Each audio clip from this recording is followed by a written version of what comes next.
Good afternoon, everybody, wherever you are. I'm Rolene Marks, and welcome to the Israel Brief, where I bring you those top stories making news headlines in Israel every Monday to Thursday, brought to you by Lay of the Land. And you can check out our website at www.layoftheland.online. Our Facebook page is at Lottle Site. Please join our growing community by liking or following us and sharing our content. We know sometimes that Facebook censors us, so we would really love your help. If you would like to view us on YouTube, our page is at the Israel Brief, and if you like our content, please consider subscribing. And of course, you can follow us on Twitter at Lay of the Land 5. That's at Lay of the Land 5. But on with the show, and it is freezing here in Israel as the country braces for storm Elpis, which is due to hit us sometime tonight. Now, the areas that the Weather Bureau reckon will be the most hard hit are northern areas, and snow has already been reported in the northern Golan area, as well as Jerusalem. The Jerusalem authorities have requested that all residents remain indoors and only go out if absolutely necessary, and schools are closed in both of these areas. Meanwhile, as the temperatures continue to dip and the icy weather continues, Israel's Welfare Ministry have announced that they will be providing free hotel accommodation for the homeless and will be covering the cost of that themselves. It will come out of the ministry's budget. The Minister of Welfare said that during this terrible storm, there will be nobody in Israel without a roof over their heads.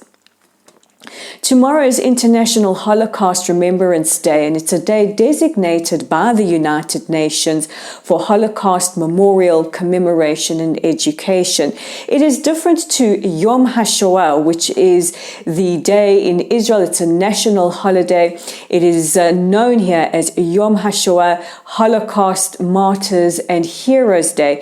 That is a day that coincides with the Warsaw Ghetto Uprising, whereas International Holocaust Memorial Day coincides with the Red Army's liberation of the Auschwitz death camp.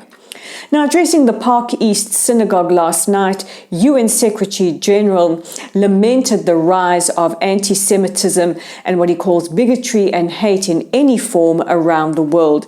He stated that it is extremely worrying that many adults do not know or have never heard of the Holocaust, and that amongst the younger generation it is even worse, and implored the importance of education and memorial.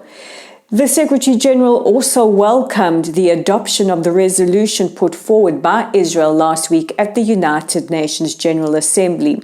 Now, when we broadcast on Thursday, we mentioned that Israel, along with Germany, were putting forward this resolution on January the 20th, which would coincide with the 80th anniversary of the Wannsee Conference.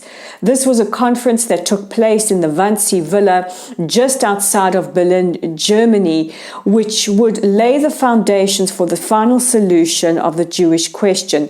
That was the terminology given by the Nazis, and would see a system of extermination camps set up across Europe, which would result in the genocide of nearly 3/4 of European Jewry. The resolution, which would deny Holocaust denial, Holocaust distortion, and implored all member states to adopt and to fight against anywhere where Holocaust denial or distortion rears its ugly head, and to implore social media platforms in their countries to do the same and ensure that that kind of content is removed, as well as dedicate themselves to education about the Holocaust. The resolution was passed almost unanimously without needing to go to vote. The only objection came from Iran. The Iranian regime is well known for its Holocaust denial. In other more positive news, our President Isaac Herzog and his wife Michal will make history as the first Israeli presidential couple to visit the United Arab Emirates at the request of Crown Prince Mohammed bin Al Zayed next week. President Herzog is scheduled to meet with a host of high-ranking officials as well as representatives from the UAE Jewish community. Also making trips abroad will be Foreign Minister Yair Lapid, who will be at the Sachsenhausen concentration camp tomorrow, along with the Austrian Chancellor and Austrian Foreign Minister to commemorate Holocaust Memorial Day. And our chairman of the Knesset, Miki Levy, will address the German Bundestag, an enormous honor for an Israeli member of Knesset. And while we're on the eve of International Holocaust Remembrance Day, and of course, every year it becomes more and more important, not just to commemorate the day, but also to bear witness to the stories of survivors and to ensure that we tell future generations. We just want to take a look at some of these statistics. At the end of 2021, there were 165,800 Holocaust survivors in Israel, the majority from Europe. We tend to forget that there was a Holocaust carried out against the Jews of North Africa as well. They were included in the attempts by the Nazis to exterminate global Jewry. At least 15,324 passed away during 2021, which just reiterates the importance of hearing their stories and sharing their stories.